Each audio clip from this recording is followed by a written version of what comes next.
Marami pa rin ang nagtatanong. Marami pa rin ang nagtataka.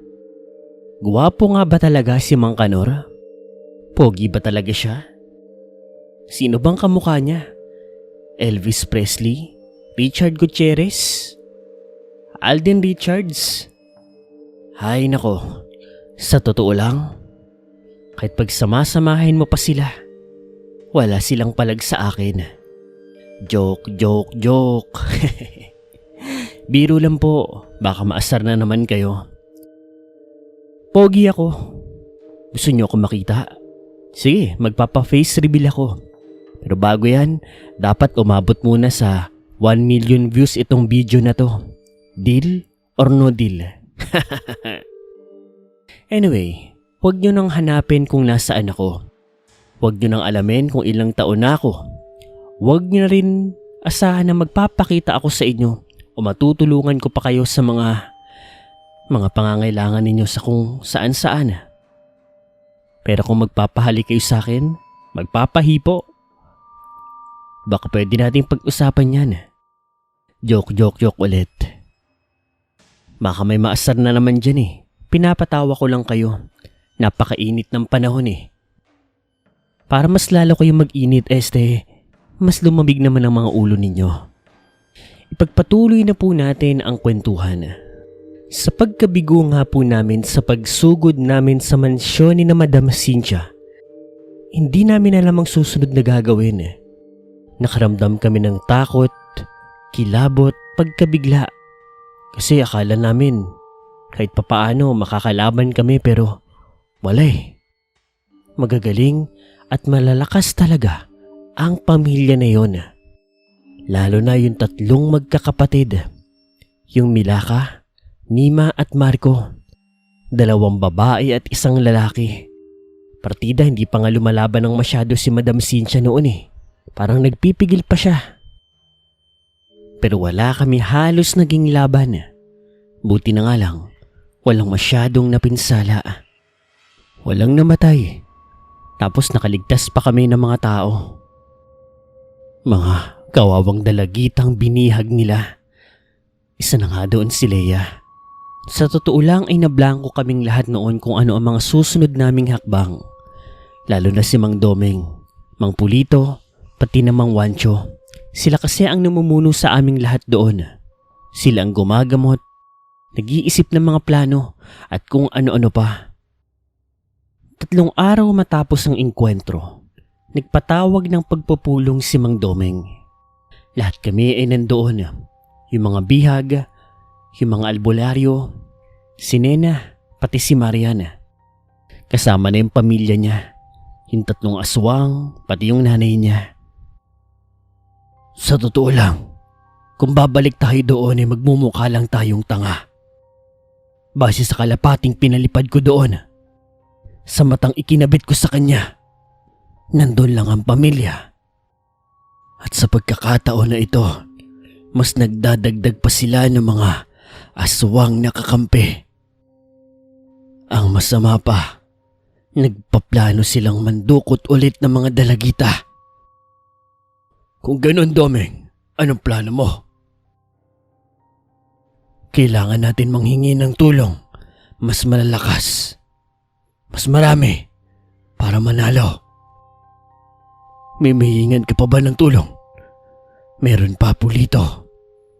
May mga kakampi pa ako. Ang tanong ko lang ay kung handa ba nilang ibuwis ang kanilang mga buhay para kalabanin ang makapangyarihang pamilya na iyon. Natahimik ang lahat, Sir Paul. Maski ako hindi ko rin alam ang itutugon ko. Kayo ba? May mga kakampi ba kayo? May mahihingan ba kayo ng tulong? Walang sumagot ni isa. Ako, may isang ideya na pumasok sa isip ko. Pero hindi ako nagsalita. Aalis ako. 1 linggo ako mawawala. At sa 1 linggo na yon, sa pagbalik ko, sisikapin ko magdadala na ako ng kakampi. May mga katanungan ba kayo? Natahimik ang lahat, Sir Paul. Ako rin, aalis ako. Saan ka magpupunta, Pulito?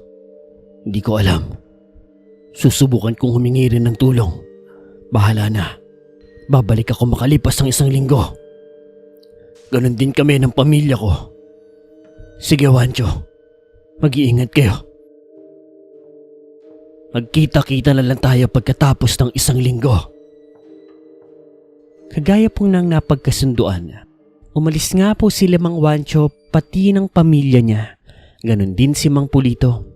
Samantala yung ibang mga antingero at mga albularyo naman, nandoon pa rin. Wala naman silang mapupuntahan. At isa pa, yun ang pinakaligtas na lugar para sa kanila. Dahil kung lalabas sila, baka punterihin sila ng mga aswang. Protektado ang lugar ko. Nandoon pa ang kapangyarihan ng diwatang puti, pati ni Kuya Poncho.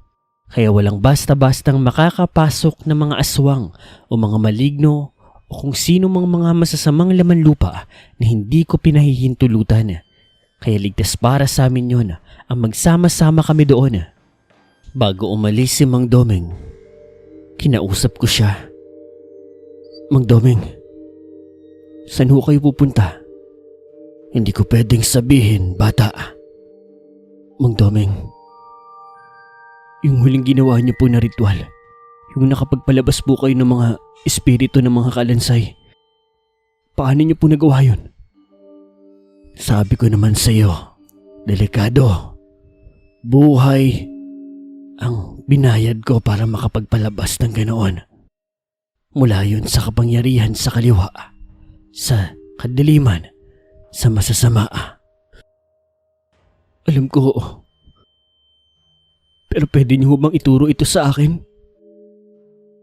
Bata, hindi pwede. Hindi ko gagawin yon. Itinaya ko na ang buhay ko at sigurado akong hindi na kami magkikita ng anak ko sa langit. Dahil sa pagkamatay ko, diretso ako impyerno. Hindi na ako nakatugon pa. Binuhat lang ni Mang Domeng ang kanyang mga kagamitan at pagkatapos nun, umalis na siya na walang paapaalam sa aming lahat. Ako naman, natahimik lang Sir Paul. Ganun pala katindi ang ginawa niya para lamang mailigtas kami. Itinaya niya ang buhay niya, ang kanyang kaluluwa, para lamang manalo sa labanan na iyon. Wala akong nagawa noon kung hindi ang maghintay. Nagsanay din ako. Hinasa ang aking kapangyarihang puti. Samantala, yung 3 babae naman, si Leia, Marian at Nena, ito ang nagbigay ng problema sa akin. Kanor, anong ginagawa mo? Tulungan mo naman ako dito, nahihilo ako. Leia, importante itong ginagawa ko. Kailangan ko magpalakas para pag sinugod namin ulit yung mga aswang na dumukot sa'yo, may laban kami. Oo, naiintindihan ko, pero sige na. Masahihin mo ako dito sa likod. Sige na. Hoy, Impacta. Pwede ba? Lumayo-layo ka nga kay Kanor. Para kang hitad, Leia. Nakakadiri ka. Pwede ba, Marian? Huwag mo nga akong pakialaman. Sa gusto kong magpaalaga kay Kanor eh. Kasi kapag gumaling na ako ng tuluyan, ako na mag-aalaga sa kanya. Huwag nga kayo magtalo sa tabi ni Kanor. Marian, Leia, nagsasanay siya. Nagpapalakas siya. Ginugulo niyo lang siya. At sino ka naman para magsalita ng ganyan, Nena? Girlfriend yarn? Bakit? Sino ka rin ba? At sino ka rin ba? Hoy, huwag kayo mag-away. Ako ang future nitong Nicanor Baby Loves, no? Isang nurse at isang albularyo. Ew. Ako, sexy at maganda. Beauty queen pa. Malandi naman. Parang ilang lalaki na nagdaan sa'yo. Ang kapal na mukha mo, hindi ganun ha? Ako, nakapag-aral ako. Nag-aaral, nakapagtapos may propesyon. Bakit? Ako naman, albularya ako, kaya ko maggamot. Kaya kong gamutin si Kanor. Hindi magagamot ng mga inaaral mo si Kanor. Sa trabaho niya, ako lang makakagamot sa kanya kaya ako ang bagay sa kanya. Pwede ba manahimik ka? Pwede ba? Kayo ang manahimik. Sir Paul, Halos mabaliw ako sa tatlong yon. Halos hindi ako makapag-concentrate. Yung mga kapwa ko albularyo nga, ito ang biro sa akin. Kanor, bigyan mo na lang sa akin yung isa. Mamili ka na lang dyan. Pogi mo naman pare. Grabe ka. Sana all. Sana all.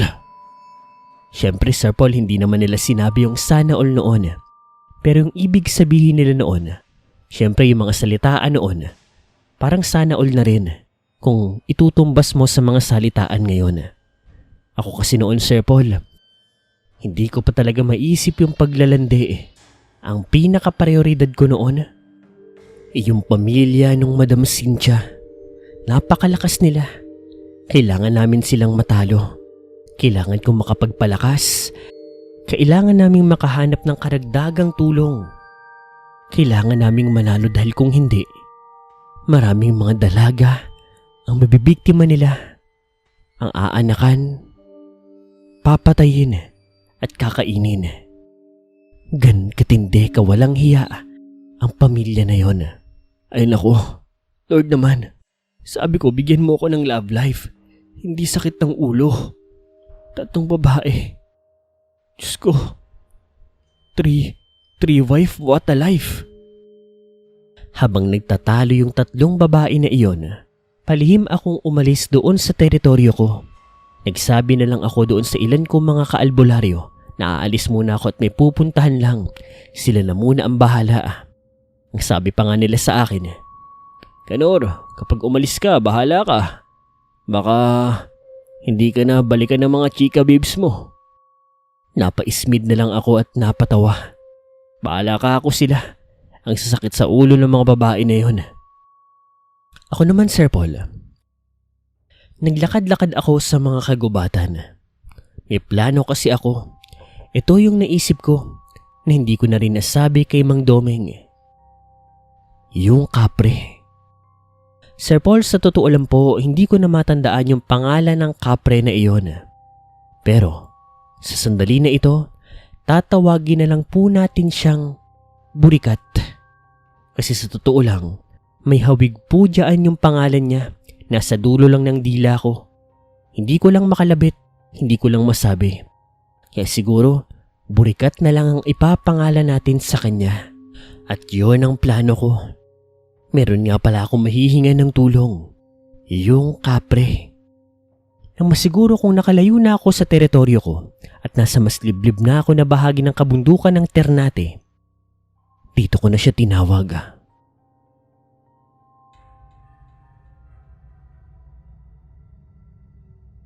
Burikat! Burikat! Kailangan kita. Halika dito. Ilang saglit lang Sir Paul, nakaramdam na ako ng matinding presensya at naamoy ko na yung mabahong amoy niya. Baktol. Master! Boss! Amo! Kamusta? Long time no see ah! Ulitin ko. Yung mga sinabi ko rito, syempre hindi po yun yung mga eksaktong sinabi niya. For the sake of entertainment na lang din eh.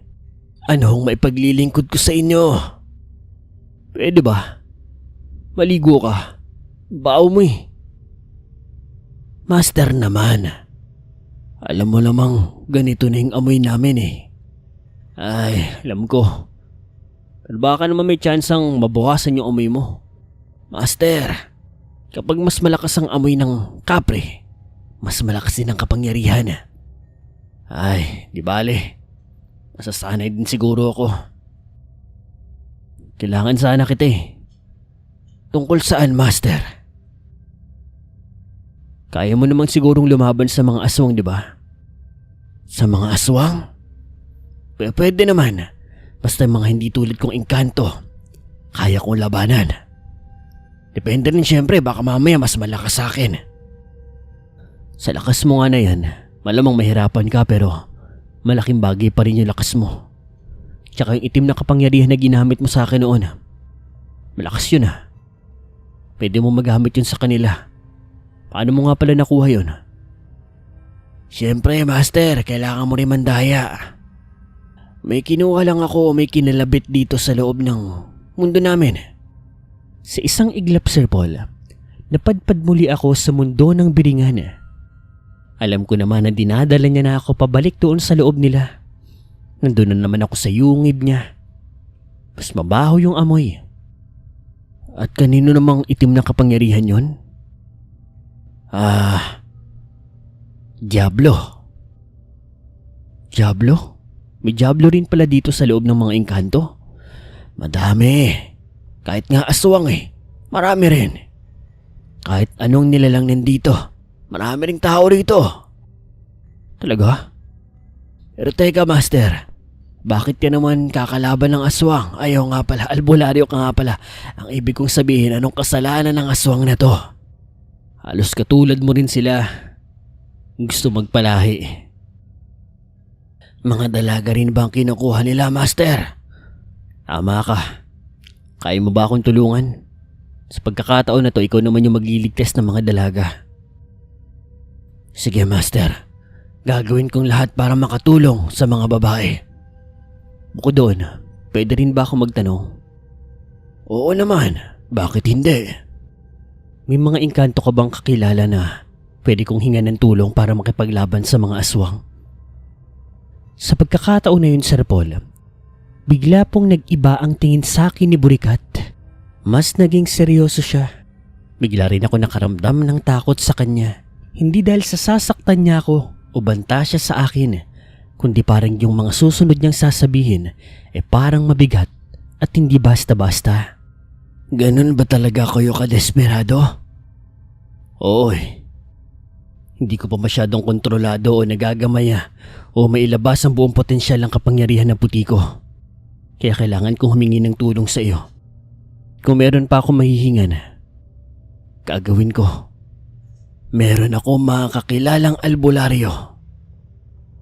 Kung sa mundo ninyo may mga tinatawag na rebelde, kriminal, basta mga masasamang loob.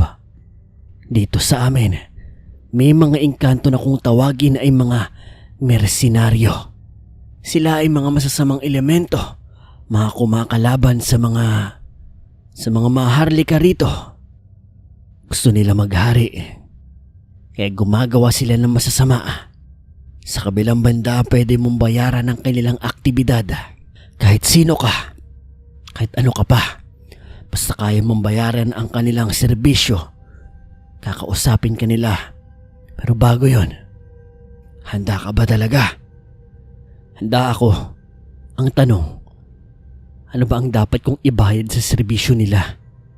Depende yan sa pag-uusap ninyo. Maraming mga mersenaryo dito sa mundong engkanto at ilan lang ang kakilala ko. Gusto mong kumausap ng isa sa kanila? Oo. Yung siguradong mapakikinggan ako. Lahat naman ay pakikinggan ka. Magkakatalo na lang kung magiging kakampi mo sila.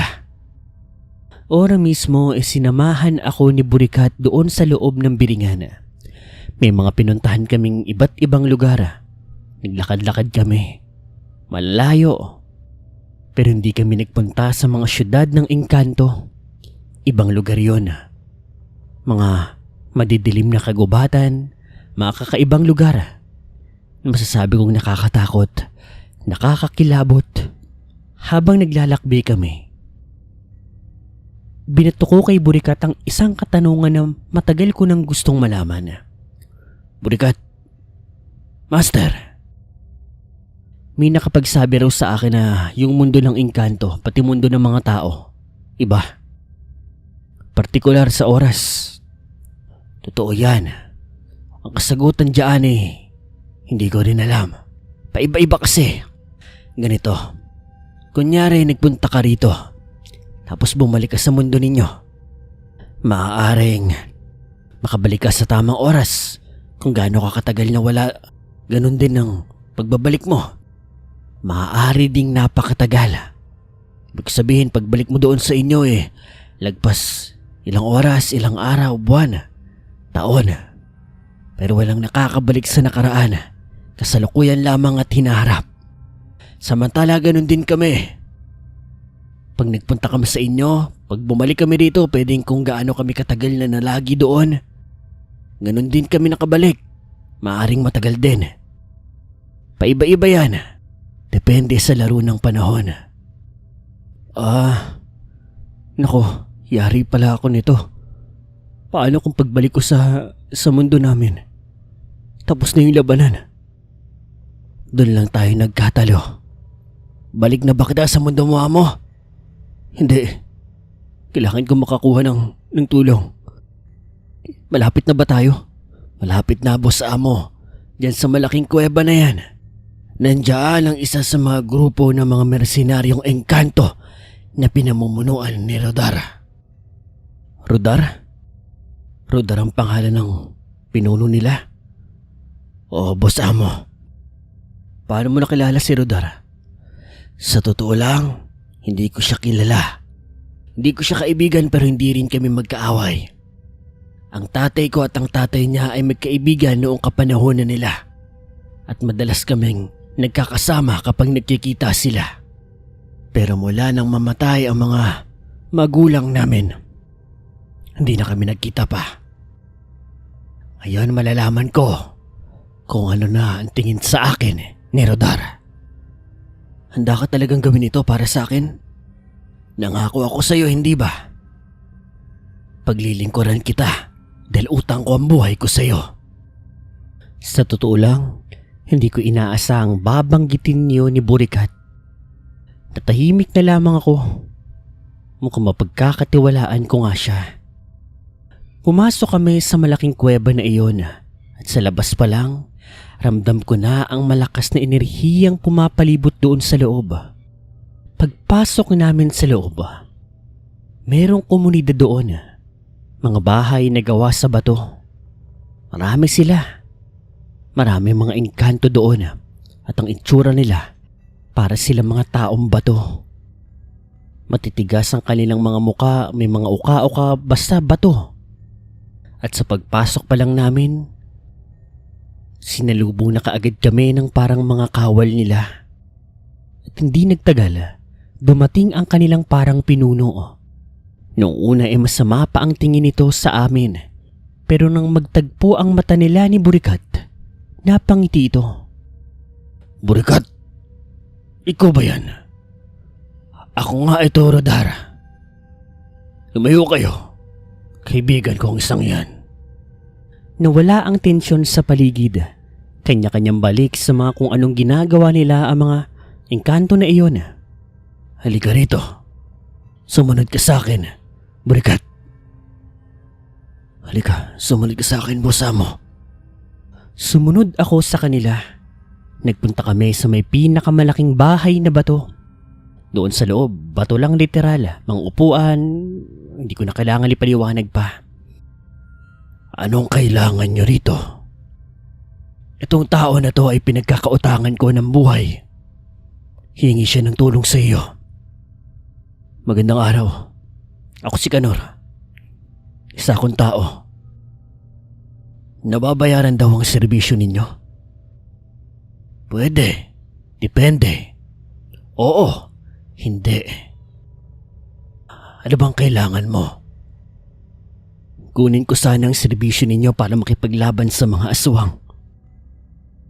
Gaano ba kalalakas ang mga aswang na to? Sa mga sandaling yon ay inilabas ko ang kapangyarihan na puti ng diwata. Nagulat naman si Rodara. Napaatras siya at namangha. Alam ko ang kapangyarihan na yan. Mula yan sa itiniwalag na diwata. Hindi na ako nagulat. Mukhang kilala din nila ang puting diwata. Itong kapangyarihan nito, hindi ito umubra sa kanila. Kaya kailangan ko ng tulong sa inyo.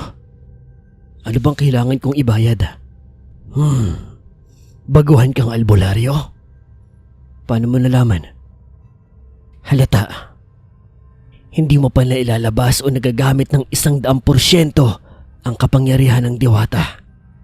Pagkatapos noon ay nagulat na lamang ako nang bigla niya akong daluhungin. Napakabilis niya at napakalakas niya, Sir Paul. Inatake niya ako ng sunod-sunod. Bara-bara ang pag-atake niya. Pero yung bara-bara na yon, direkta sa akin. Dahil kasalukuyan kong gamit ang kapangyarihan ng diwata, ginamit ko yun para mailagan ko ang mga atake niya, masangga at kahit papaano makaganti ng atake. Sa pagkakataon na yun, halos magpantay ang lakas namin. Magaling siyang makipaglaban. Biglang-bigla nga ako kung bakit niya ako pinag-aatake. Anong ibig sabihin nito? Samantala si Burikat naman sa likod, hindi rin nakagalaw. Bigla kasing may pumasok na kauri ni Rodara. Binantayan siya. Samantala, nagpatuloy kami sa labanan. Magaling siya makipaglaban. Pag natamaan ka ng kanyang kamao, sipa, tadyak o kung ano paman, may kalalagyan ka talaga. Pero hindi rin ako nagpahuli. Lahat ng mga natutunan ko kay Kuya Poncho, kay Mang Domeng, sa mga nakaraang labanan ko, ginamit ko. Buti nga idala-dala ko ang aking sandata noon. Ang aking itak. Yun ang ginagamit ko. At pinapadaloy ko rin dito ang enerhiya ng puting diwata. Kaya kahit matamaan ng batong katawan noong nilalang na yon, hindi ito nasisira, natutungkab o nababali. Magaling ka. Magaling ka. Bakit mo ako sinugod? Bakit? Wala lang. Gusto ko lang subukan ang kapangyarihan mo.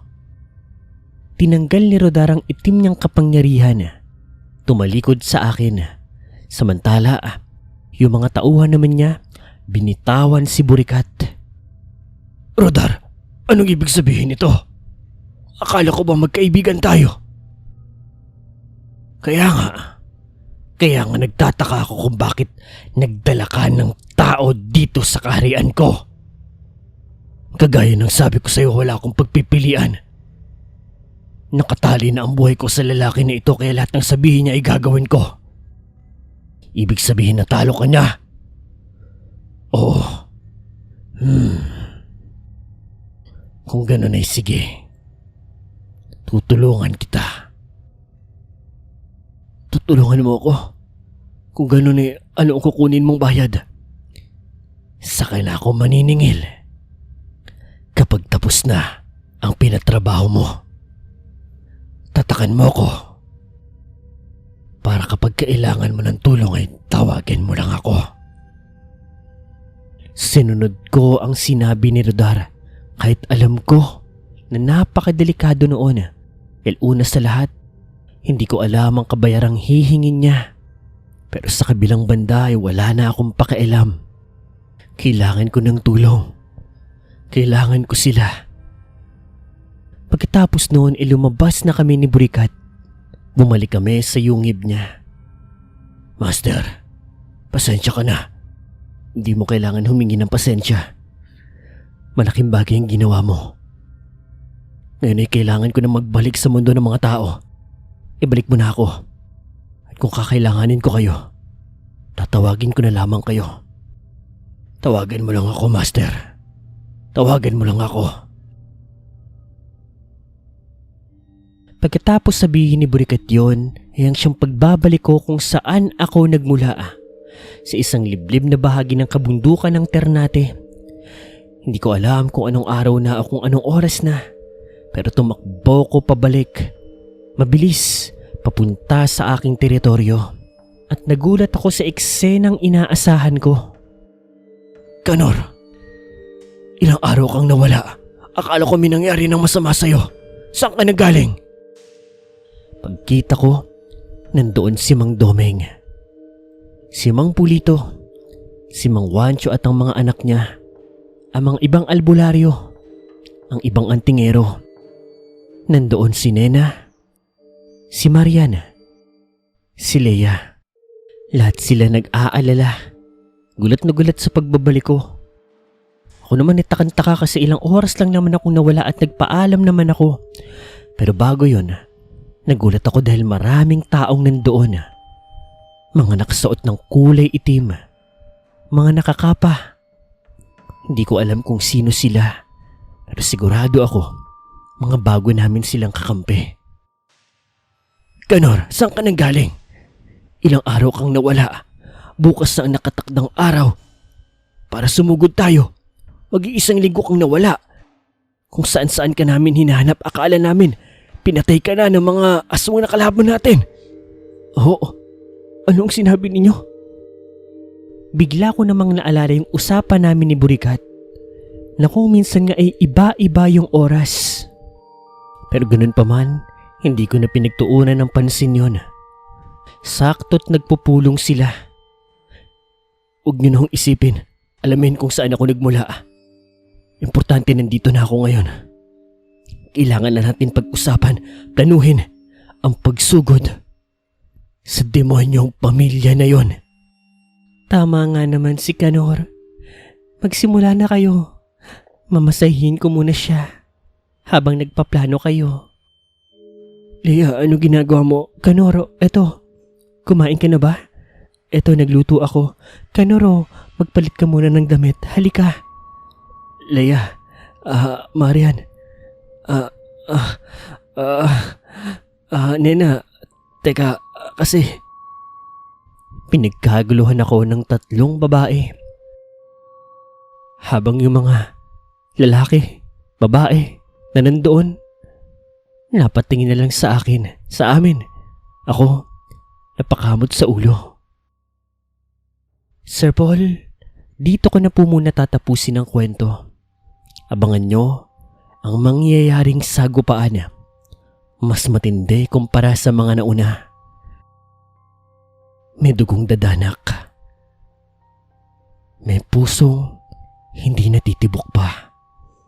At may bagong kapangyarihan na lalabas. Muli, ako po si Mang Kanor, ang pinakagawapong albularyo sa balat ng lupa. Ang albularyong mahilig. Saan nga ba?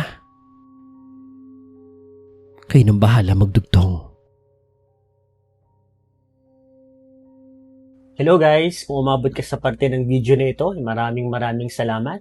Ako po si Paul, ang boses sa likod ng Dear Sir Paul. Isa na namang maganda at adventurous na kwento ni Mang Kanor ang ating napakinggan. Abangan niyo po ang mga susunod pang kwento na for sure, mas abang-abang, mas kasabik-sabik kasi action na. May bago na silang kakampi. Tawag doon mga mercenary daw na aswa. Ano kaya mga kakayahan nito? At the same time, syempre tutulong na rin si Burikat. Yun lang muna guys. Nagpapasalamat ako sa walang sawang pakikinig at pagsuporta sa ating channel. Ako si Paul, ang boss sa likod ng Dear Sir Paul, sa kayong mga alamat. Yun lang po. Salamat.